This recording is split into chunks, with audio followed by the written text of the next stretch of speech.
Salut! Encore une veille de départ, demain je m'apprête à faire un nouveau road trip. Un road trip qui va durer entre 10 et 12 heures en fonction du moment où je m'arrête. C'est un road trip qui va être un petit peu moins long que les précédents en termes de kilomètres, 430 km, parce qu'en fait ça va être très biscornu, il y a pas mal de petits cols. Alors c'est des cols qui vont pas être très hauts que je vais faire aujourd'hui parce que je vais principalement aller en fait dans la vallée du Gifre, dans la vallée verte, dans le Chablais en fait en France, un petit peu en Suisse aussi en début de voyage. Je vais partir en fait du canton de Fribourg, je vais aller dans la Gruyère, je vais aller du côté des Diablerets, on va aller voir un petit peu un col intéressant là-bas, il y a aussi le glacier, c'est vraiment très joli comme endroit.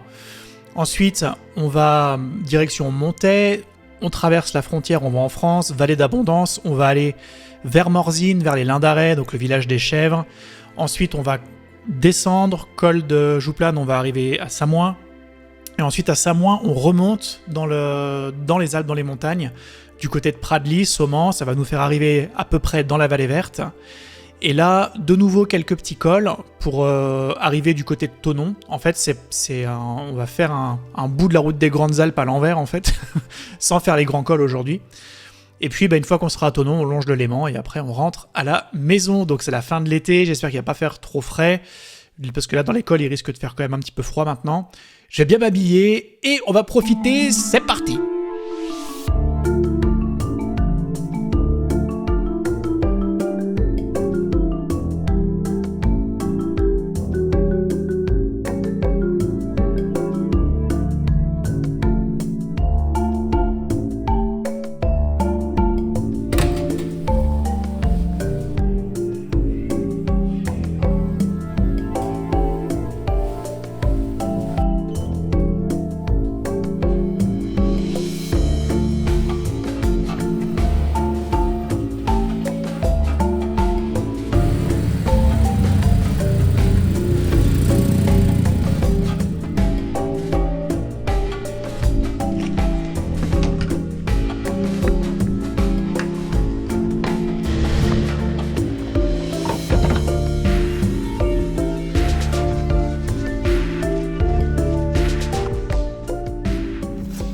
Bon, 6h du matin, il fait nuit.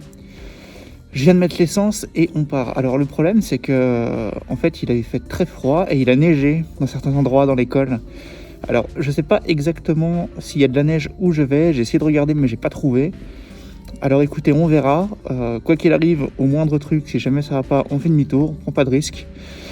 Mais on tente quand même. Direction les Diablerets, c'est parti.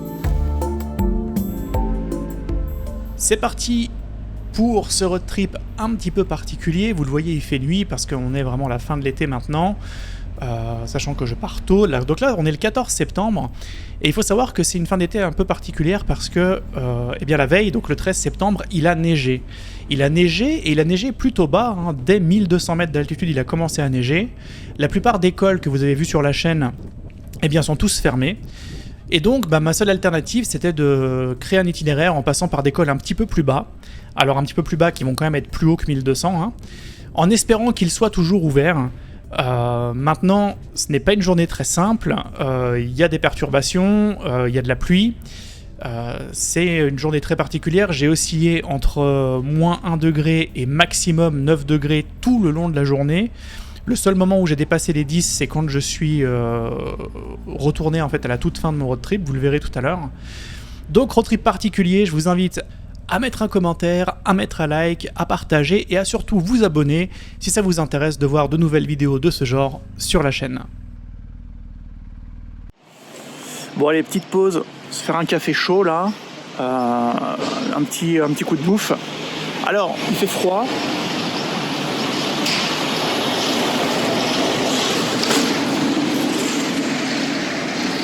Il fait froid, mais là, bien équipé, ça passe.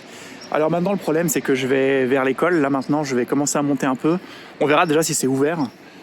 Normalement, il n'y a pas d'intempéries, mais je vois qu'il y a des petits nuages quand même un peu partout, là. Donc, on verra. Je suis au petit pessimiste, là. Environ. Allez, on va manger un bout.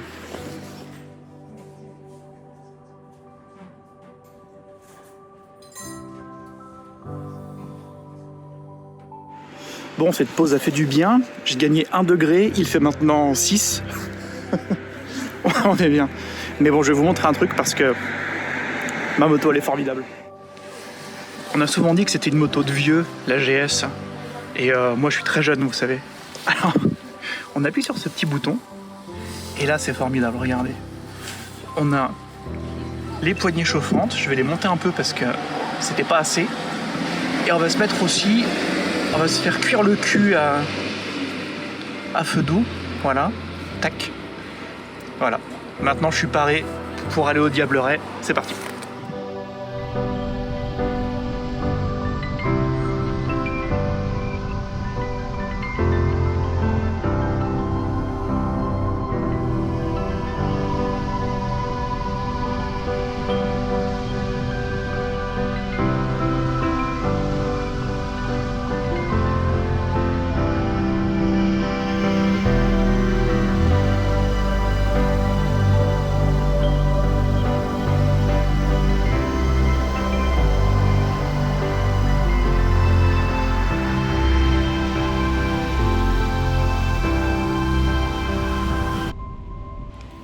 Deuxième petit arrêt parce que en fait je filme en 360 aujourd'hui pour tester un petit peu et il fait froid, alors les batteries elles se vident à vitesse grand V, alors on change les batteries et c'est reparti.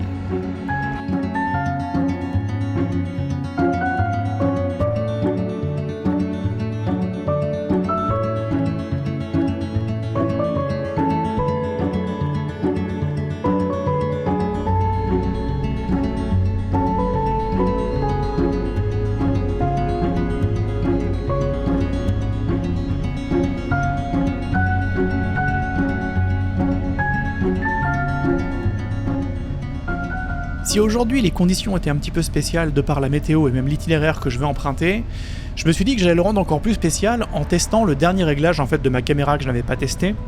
Je vous rappelle pour ceux qui découvriraient cette chaîne que ça fait pas très longtemps que je fais des vidéos, donc au fur et à mesure des road trips, je fais des tests. Et là j'ai testé ce qu'on appelle la capture à 360 degrés, c'est-à-dire que ma GoPro est capable de capturer devant moi, sur les côtés, derrière, en haut, enfin bref, à 360 tout autour de moi. Donc ça permet en fait d'avoir une image qui est assez stabilisée, ce qui est plutôt pas mal, de pouvoir montrer un petit peu tout partout quand j'en ai envie, mais ça pose de gros problèmes. Déjà ça pose un gros problème de montage, c'est une plaie intégrale à monter, alors autant sur des petites vidéos, des petits shorts, tout ça c'est vraiment très bien, mais sur des road trips de 10 heures, je vous garantis que c'est quand même pas hyper adapté. Et ça peut même créer, je trouve, parfois un phénomène un peu type Gerbotron 3000, quoi. C'est-à-dire qu'au bout d'un moment, il y a une sorte de... un peu comme quand vous avez un casque VR, qui peut, je trouve, un peu brasser. Donc vous me direz ce que vous en pensez. Alors, si c'est unanime dans les commentaires, que vous voulez tous me voir souffrir, mais vraiment que vous avez apprécié, alors je pourrais refilmer en 360 sans problème. Sinon, je pense que je repartirai avec une autre version, parce qu'en plus, l'autre version que j'avais avant, elle avait une donnée intéressante, c'est que elle permettait d'avoir un champ de vision très large devant moi, et là, paradoxalement, en mettant en 360, quand je suis sur une caméra fixe, le champ de vision est moins fort que ce qu'il l'était sur les versions simplement filmées en 1080 ou alors en 1440 pixels. Donc voilà, vous me direz dans les commentaires ce que vous en pensez. Je trouve qu'il y a des avantages, mais je trouve qu'il y a quand même beaucoup d'inconvénients. Maintenant, vous serez libre et maître, sachant que je pourrais aussi très bien faire des plans de temps en temps dans les deux types. C'est aussi une option. Alors là, je suis à Gstaad, dans les Alpes suisses, et on va se diriger du côté des Diablerets, donc une station de ski un peu plus loin que Gstaad. Et pour y arriver, on doit emprunter un col, on doit emprunter le col du Pillon. Donc c'est un col, j'espère qu'il sera ouvert. Et là, c'est assez impressionnant parce qu'on le voit sur les vidéos, on voit qu'il y a la montagne au bout, tout enneigé, avec les nuages dessus. Je vous garantis que c'est flippant, surtout que vous avez vu que j'avais la pluie. Parce que là, si je commence le col et qu'il commence à neiger, je me retrouve un peu bloqué. Donc c'est pas forcément évident. Là, sur le moment, sur la moto, j'ai pas forcément de stress à proprement parler, mais je commence à y penser en me disant, voilà, la moindre chose, peut-être que je fais demi-tour, et là je croise juste les doigts pour que le col soit ouvert, et surtout qu'il soit praticable.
un petit arrêt au sommet du col du Pillon. On est à 1600 mètres d'altitude ici et il a neigé. Il a neigé, je ne sais pas si vous voyez un peu derrière moi, il y a un petit peu de neige. Et surtout, je vais vous montrer en face, c'est vraiment très joli. Bon, il caille, il fait 3 degrés là. Il fait un peu froid, alors si jamais vous faites de la moto ce week-end, équipez-vous les gars. Équipez-vous. Allez, je vous montre.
Je suis en train de monter le col de la Croix, donc c'est un col qui se situe après les Diablerets et en fait il fait la jonction entre justement toute la station des Diablerets et ensuite le Valais un peu plus au sud.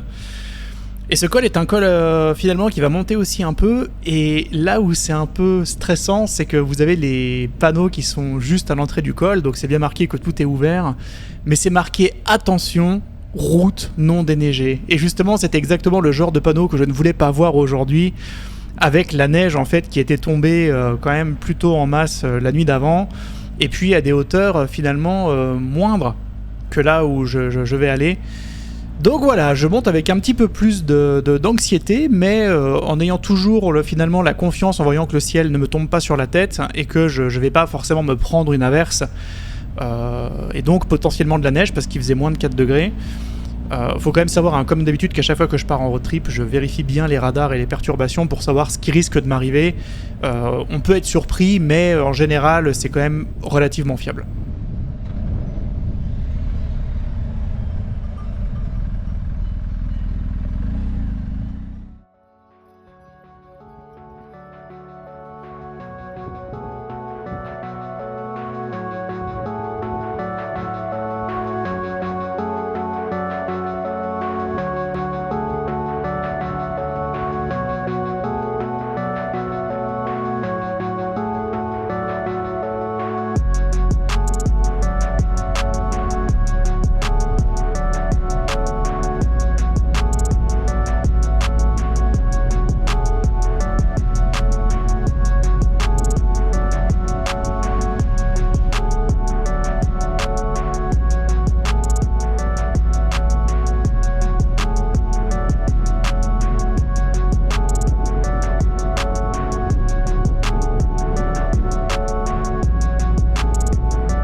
Finalement, vous le voyez, il y a assez peu de neige sur la route, malgré les quelques petites traînées qu'il pourrait y avoir des fois quand on passe, vous savez, un peu sous les sous-bois, les arbres des fois laissent tomber la neige sur la route, donc il faut quand même se méfier un petit peu des plaques de neige qui pourraient être là et glissantes, ou alors celles qui sont laissées par les voitures, qui ne déneigent pas en fait leur toit. Ce qui était le plus dangereux finalement dans ces endroits-là, finalement c'était pas ça, c'est qu'il y avait des zones, en fait je pense que c'est les zones qui sont bien abritées, bien froides, où il a dû geler en fait la nuit, et où il y avait des zones qui étaient quand même très glissantes en fait dans les sous-bois. Mais heureusement, la neige a pas tenu sur la route, enfin pas partout en tout cas, vraiment dans quelques endroits assez rares. Finalement, c'était quand même assez safe de monter et de descendre. C'était plus le froid qui pouvait être crispant et un peu handicapant, parce que maintenant que la pluie s'est arrêtée de tomber, finalement ça roulait très bien. Donc ça allait. La seule chose, voilà, c'est qu'il faut quand même faire attention, parce que là j'ai des pneus de route absolument normaux, qui sont pas du tout adaptés si je dois faire face à des conditions plus difficiles que ça.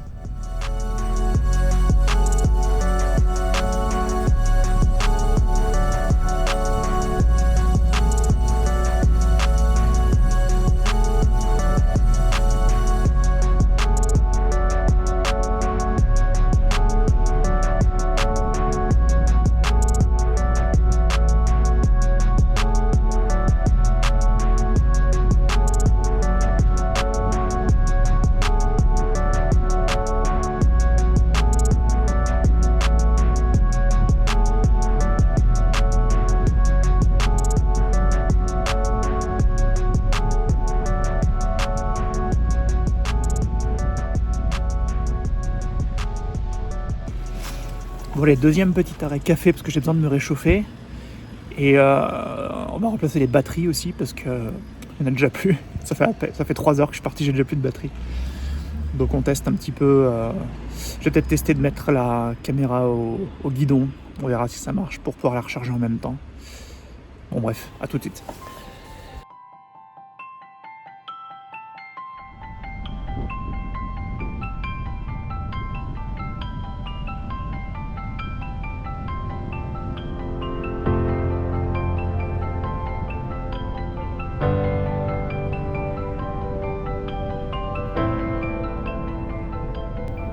Alors là, j'attaque gentiment le col de Morgin. C'est le col en fait qui va relier la Suisse et la France. On part de Montet et on se dirige en fait vers la station de Châtel. Et ensuite, on va longer toute la vallée d'Abondance. Et l'idée, ça va être de rejoindre les alentours de Morzine.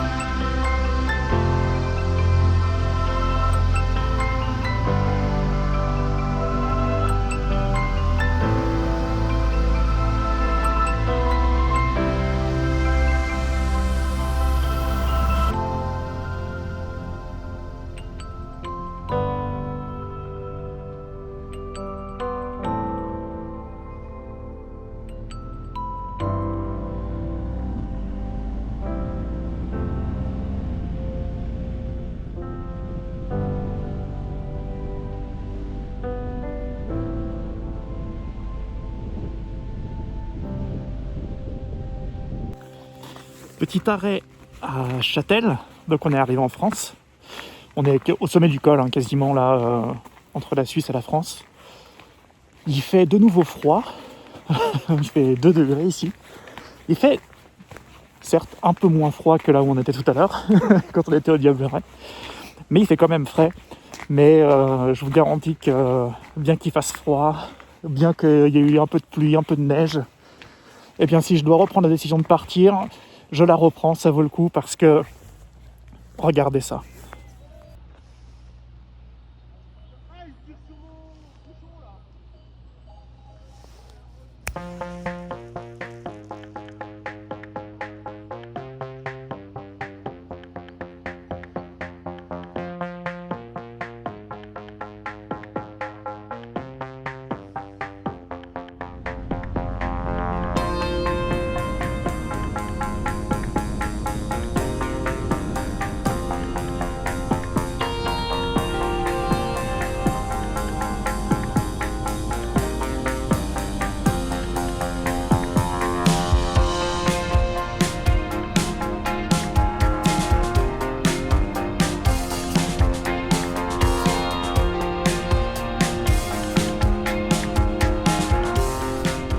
Nous sommes dans l'ascension du col de Corbier. C'est un col en fait qui vient faire la liaison entre la vallée d'Abondance et toute la zone de Morzine.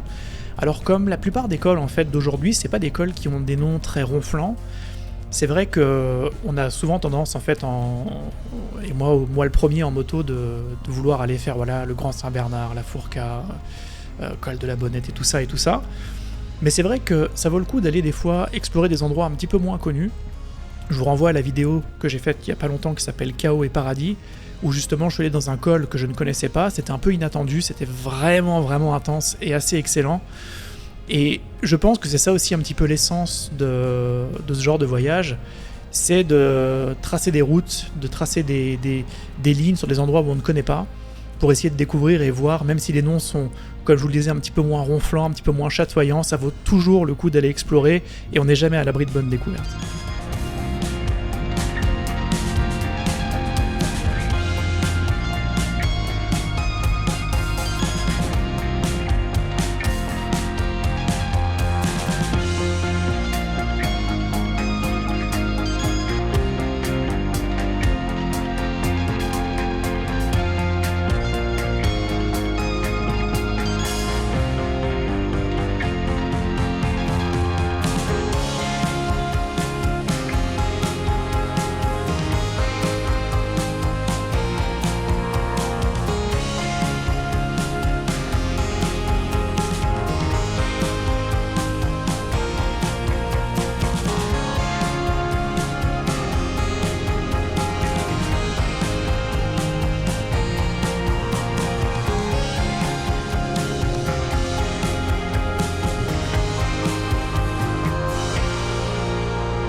Bon, chers amis, c'est le moment post-traumatique de la journée. Je me trouve actuellement au lac de Montrion. Un petit lac de montagne au-dessus de Morzine, très joli, hein, en soi, très joli. Il faut savoir qu'en plein été, ce lac, donc juillet-août, c'est un lac qui oscille entre les, si je suis gentil, les 12 et les 20 degrés. Alors 20 degrés, c'est vraiment au sommet de la canicule, vous voyez. Et donc nos parents, quand on était petits, avec mon frère, il nous emmenait nous baigner, entre guillemets, dans ces lacs-là, ces deux petits lacs. Et je me rappelle d'un été à 13 degrés. Je pense qu'il a traumatisé mon frère aussi ce jour-là. Donc si jamais, maman, on se rappelle.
Alors là, je poursuis la route après le lac de Montrion et je vais au Lin d'Arrêt. Donc c'est un petit village assez particulier qui s'appelle le village aux chèvres. C'est un village, en fait, quand vous y allez, vous pouvez tomber sur des chèvres partout en ville. En fait, c'est intéressant parce que c'était un village qui est vraiment hyper reculé, en fait, dans la montagne. C'était un village d'éleveurs, en fait, de bergers, d'éleveurs qui étaient vraiment très isolés. Et du coup, ils laissaient leurs bêtes, en fait, en liberté dans le village. Et ça, les premières personnes qui sont venues un petit peu visiter, ça a tout de suite marqué les esprits et c'est resté. Et aujourd'hui, quand vous montez au Lin d'Arrêt, quand vous avez de la chance, ce qui n'est pas mon cas aujourd'hui, eh bien vous avez des chèvres absolument partout. Alors je me suis pas renseigné si, vu que ça à la fin de l'été, est-ce que peut-être ils bougeaient les bêtes ou je ne sais quoi. Vous l'avez vu sur la précédente vidéo, on est tombé sur les bergers qui faisaient redescendre les moutons.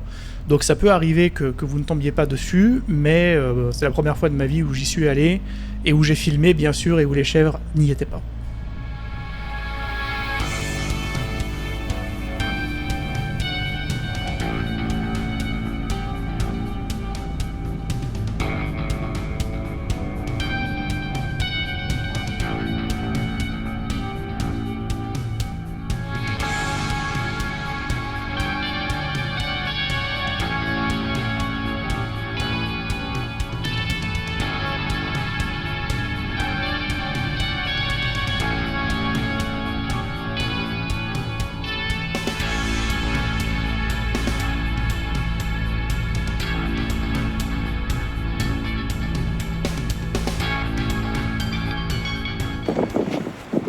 voilà encore un endroit où on doit s'arrêter toutes les 2 minutes. Allez, je vous montre.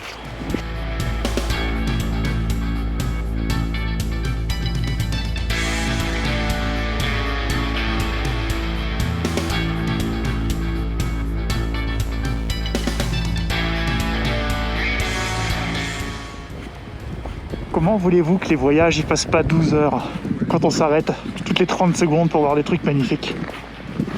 C'est trop difficile. Hein.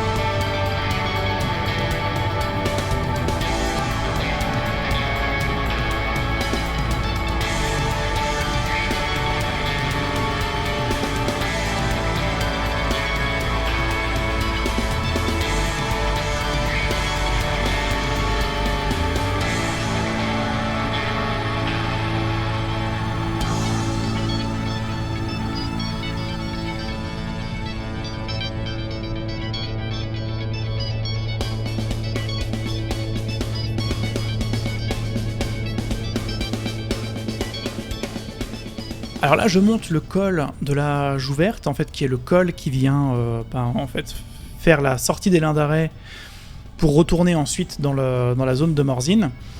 C'est un col qui est vraiment très joli. Alors celui-ci, je l'avais jamais vu. J'étais déjà allé plusieurs fois au Lins d'Arrée, mais j'avais pas fait le col après. Et c'est vrai que c'est vraiment une très très jolie route. Bon, là, il y avait la neige. Alors c'était vraiment l'endroit finalement qui était presque le plus dangereux du voyage, bien que c'était relativement safe. Hein. Mais il y avait un petit peu de neige sur la route de temps en temps, il y avait des pommes de pin, il y avait des feuilles, il y avait des cailloux. C'était vraiment la route qui était la plus accidentée, si on veut, du voyage. Donc vous voyez que c'était quand même relativement tranquille.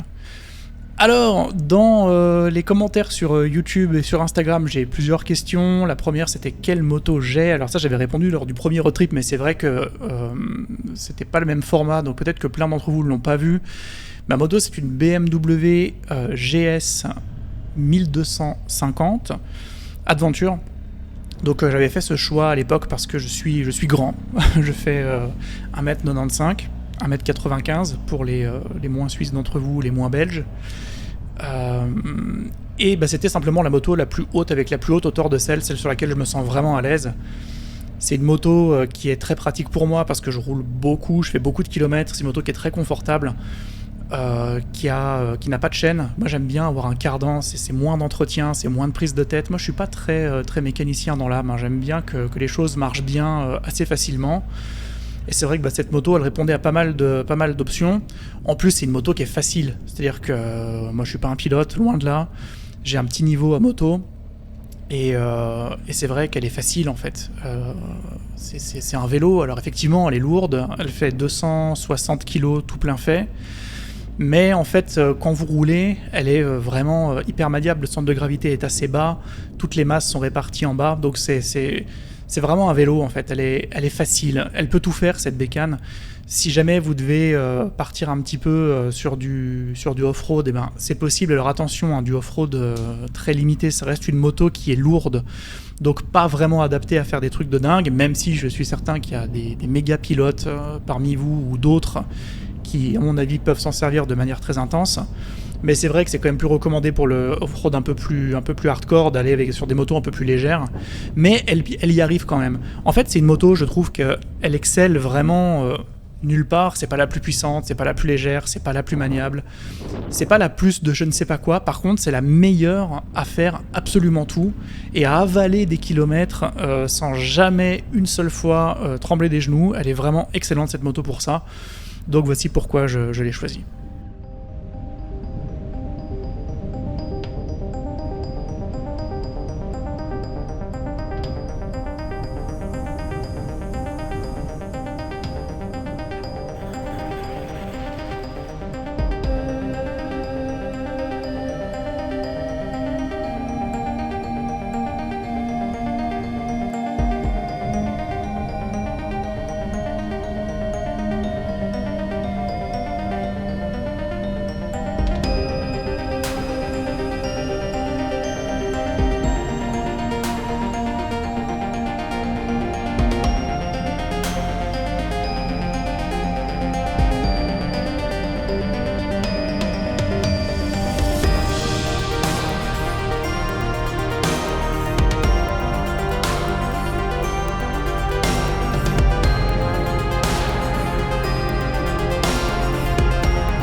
Alors vous voyez, la neige revient, je remonte un petit peu en altitude, je suis sur le col de Jouplane. C'est un col en fait qui vient relier toute la région de Morzine et la région de Samoin. Donc on va changer de vallée, on va rentrer dans la vallée du Gifre.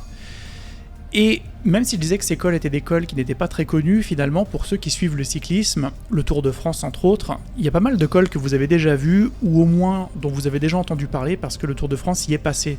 Typiquement, ce col-ci, c'est le cas. Et je me fais d'ailleurs souvent la réflexion quand je monte ces cols, parce que je double souvent des cyclistes. Là, il y a même, durant cette vidéo, il y a une course cycliste à un moment. Mais tout mon respect pour tous ces pédaleurs là, parce que faut voir la difficulté des cols quand même, la longueur des cols et l'effort que ça doit demander pour arriver en haut. Chapeau les artistes, je suis pas sûr qu'à votre place j'aurais le courage.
Sommet du col de Jouplane, juste avant de redescendre vers Samoin.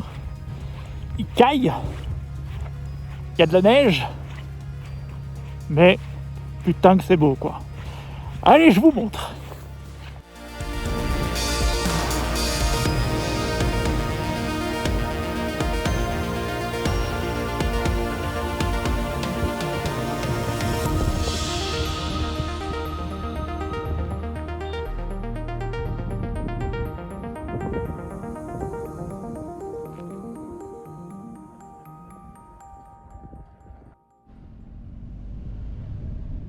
Alors je vais redescendre le col gentiment, et une fois arrivé dans la vallée du Gifre, en fait, j'ai coupé pas mal de morceaux, parce que je vous ai dit, hein, j'ai été confronté à des difficultés au niveau du montage, au niveau de mon stockage pendant un moment, donc les endroits les moins intéressants, je vous les ai enlevés. De toute façon, vous voyez que la vidéo fait quand même 50 minutes.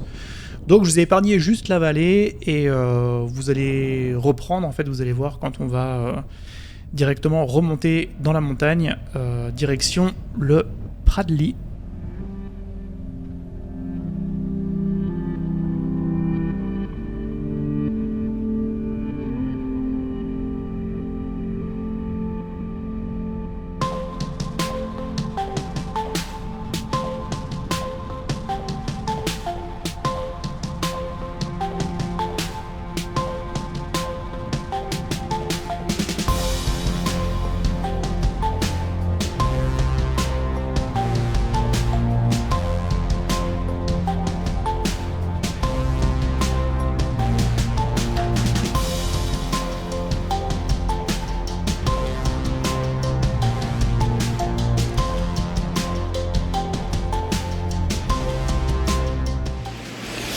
Bon, putain, je suis marqué par ma cagoule.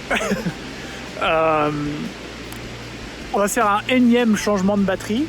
Là, on a passé la vallée du Gifre, je vous ai passé parce que c'était vraiment pas le plus intéressant à regarder. On est sur la route en fait qui est entre les Jets et le Pradly. Et donc là, on va direction Pradly, on va faire Pradly, Sauman, et ensuite on rejoint la vallée verte pour après tranquillement se diriger vers Thonon et le lac Léman. Et puis on arrive quand même au bon 3/4 du trajet là. Allez, je vous montre où je suis et c'est parti.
Si vous découvrez cette chaîne grâce à cette vidéo, je vous remercie d'avoir cliqué sur cette vidéo et d'être là pour m'écouter.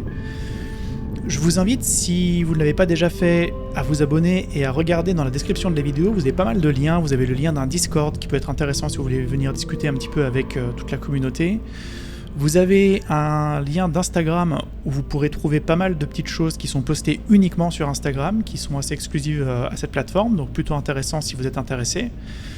Et puis, je tenais à vous remercier parce que depuis la dernière vidéo du Tour du Mont Blanc, c'est vrai que j'ai eu pas mal de commentaires de nouvelles personnes.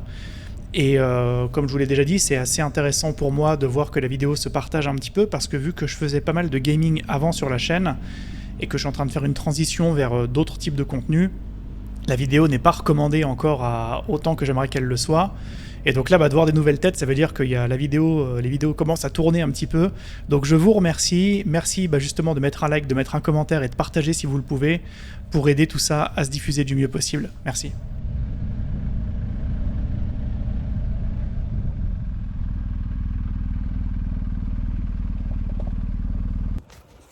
Sommet du col de la Rama, donc qui fait la jonction entre Pradly et Sommen. Ça me fait un peu bizarre de venir ici maintenant, ça fait longtemps que j'étais pas venu, et d'autant plus en été, parce qu'en fait c'est un endroit où je venais skier quand j'étais plus jeune. Et c'est très joli en été aussi. Je vous dis en été, mais j'ai quand même les pieds dans la neige, quoi.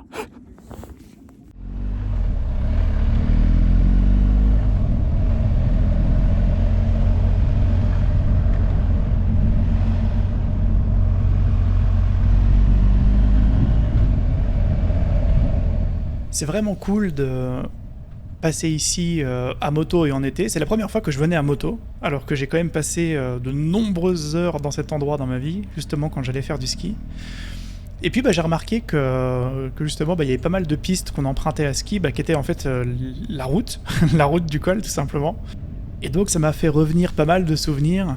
C'était vraiment assez marrant de repasser ici après autant d'années. Et c'est un plaisir, hein. C'est vraiment un plaisir. Il y a un petit côté Madeleine de Proust là où je pense en fait que le lieu, peut-être que parmi vous ça en fait pas vibrer, mais je pense que c'est surtout les souvenirs et la nostalgie qui font parler.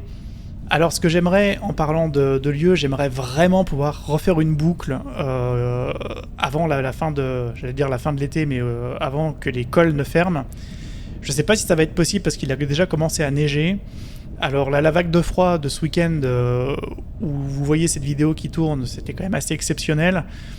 Normalement il ne devrait pas faire si froid à cette période, donc j'ai encore un micro espoir de pouvoir vous faire une grosse boucle dans des hauts cols, dont certains que vous n'avez encore jamais vus.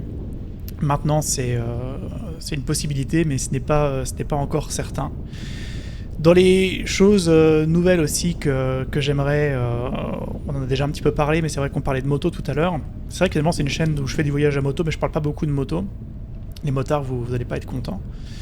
Mais là, vu que j'arrive au terme en fait de la garantie de ma moto et que je pensais peut-être repartir sur une moto, sur un cycle neuf pour rester sous garantie et avoir le moins de problèmes possible. J'ai vu que la BMW sortait la nouvelle version de la GS, donc les 1300 GS. Et c'est plutôt intéressant. Alors le design au début me plaisait pas trop. Mais au fur et à mesure que je la vois comme ça, je commence à trouver maintenant que c'est la GS 1250 qui commence à être vieillotte. C'est souvent comme ça avec BMW, je trouve. Des fois j'ai du mal avec leur design, et puis au bout d'un moment, soit c'est que je suis complètement corrompu par la marque, ou alors c'est que le design fonctionne, mais pas tout de suite. Voilà.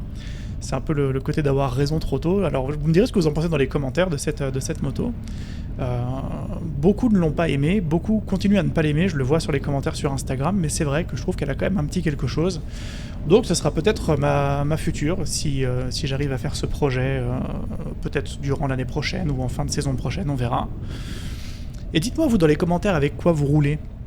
Je fais pas ça pour forcément générer de l'engagement, mais ça m'intéresse de savoir si ce que vous faites avec votre moto, si vous faites ce genre de road trip là, et avec quelle moto vous roulez. Voilà. Est-ce que vous faites ce genre de long voyage avec d'autres motos que les gros trails ou des routières? Partagez tout ça avec nous. C'est vrai que ce serait intéressant. Il y en a quelques-uns qui commencent à partager un petit peu leurs expériences, et c'est une des raisons pour lesquelles je fais ce genre de vidéo, hein. C'est pour partager et faire un petit peu ces voyages avec vous.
Donc là j'attaque le dernier petit col de la journée qui est le col du feu. Alors c'est un nom qui fait peur, c'est pas un volcan, c'est pas non plus un endroit où il y a eu des morts ou je ne sais quoi. C'est juste en fait un petit col. Et le nom, le col du feu, ça vient du fait que c'était un endroit où en fait les gens à l'époque balisaient avec des torches, avec du feu en fait. Un petit peu comme vous avez vu dans le Seigneur des Anneaux, voilà, on allume les feux du Gondor, bah là ici c'est le col du feu. Et on allume le feu de Lulin.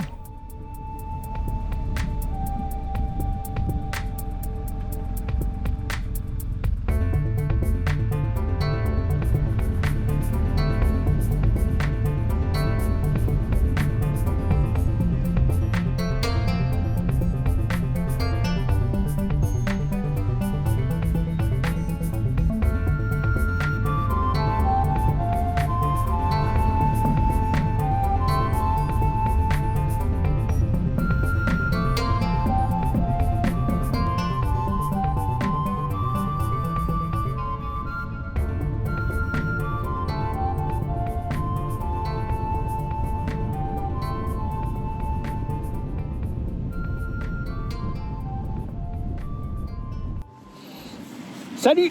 Alors, je suis juste avant Thonon-les-Bains. Alors, on se rapproche du lac, ce qui veut dire qu'on se rapproche de la dernière étape. Il ne me restera plus qu'à contourner le lac et retourner vers la maison. Alors, je vais faire bref parce qu'il y a beaucoup de vent. J'espère que ça vous a plu. Laissez un petit commentaire, laissez un like, partagez la vidéo, ce serait cool si vous pouvez. Merci encore une fois à tous d'être là pour regarder tout ça. J'ai un peu l'impression de voyager avec vous à chaque fois maintenant. Et ça, c'est vraiment cool. Allez, je change mes batteries. Je vous laisse. À bientôt. Ciao.